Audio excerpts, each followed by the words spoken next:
V tejto videoukážke si ukážeme terminológiu niektorých zariadení, ktoré si v tomto videu popíšeme. Môžeme začať s hubom, ten sa v minulosti používal hlavne ako náhrada switchu. To však len dovtedy, kým neexistoval switch. Pomocou hubu sa dala vytvoriť lokálna sieť typu zbernica. Táto zbernicová sieť využívala jednu kolíznú doménu, čo znamená, že hub vlastne zabezpečoval prepojenie počítačov v rámci jedného média, o ktoré sa museli počítače hlásiť. Jednotlivé počítače tak museli vyvinúť rôzne protokoly, aby dokázali pomocou siete komunikovať. Hub síce poskytoval určité pripojenie, no kvôli množstvu protokolov bolo pripojenie pomalšie a zaťaženosť väčšia. Postupne preto vznikol switch, pri ktorom nevzniká také množstvo dátových kolízií ako pri hube, ktorý až priveľmi zaťažoval počítačovú sieť. Ďalším prvkom počítačovej siete je bezdrôtový router, ktorý je schopný vykonávať smerovanie bez toho, aby k nemu bolo pripojené nejaké fyzické médium. V našom videu je k nemu pripojený osobný počítač, čo je celkom nezvyčajné.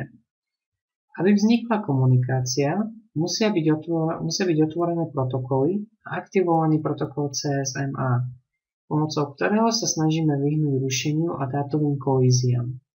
To znamená, že ak prídu do routeru informácie znehodnotené, tieto informácie musíme na základe istého protokolu po istom časovom intervale poslať alebo odhadzovať a takisto ich po istom časovom intervale aj opäť príjmať.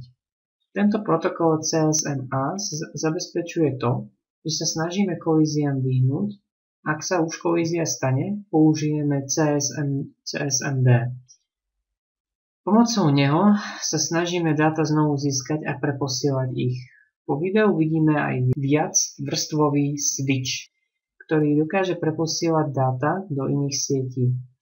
Je dôležité si uvedomiť, že hub sa môže použiť, no neodporúča sa to. Po spojení počítačov v rámci topológie zbernica je prepojenie pomalšie, nebezpečnejšie a je vyššia náchylnosť na poškodenie dát. Bezdrôtový router je vhodný na použitie pre mobilné zariadenia, ktoré môžu pomocou protokolu DHCP získavať dynamickú IP adresu. Môžu sieť využívať bez pripojenia káblu a vo výnimočných prípadoch poznáme aj bezdrôtové počítače. Záleží na tom, ako si ho každý objaví.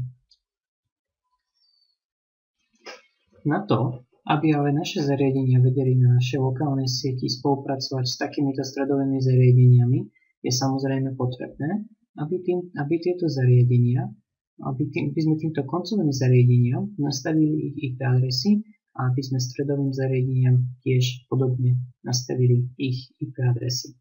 Znamená, že ak by sme pracovali s týmto bezdrôtovým routerom, platili by v princípe rovnaké pravidlá ako pri routeri, ktorý používa fyzické médiá, s tým, že tento router by ale používal tieto rádiové vlny a využíval by teda aj iný set protokolov, čo znamená, že by sa uplatňovali aj iné protokolové kontroly a samozrejme naše zariadenia by mali výlučne alebo takmer výlučne dynamickú IP adresu, ktorá je daná DHCP protokolom. Znamená, že pri použití bezdrôtového routera a fyzického routera je často ten rozdiel, že práve že s koncovým zariadeniam určujeme dynamické IP adresy miesto statických IP adres.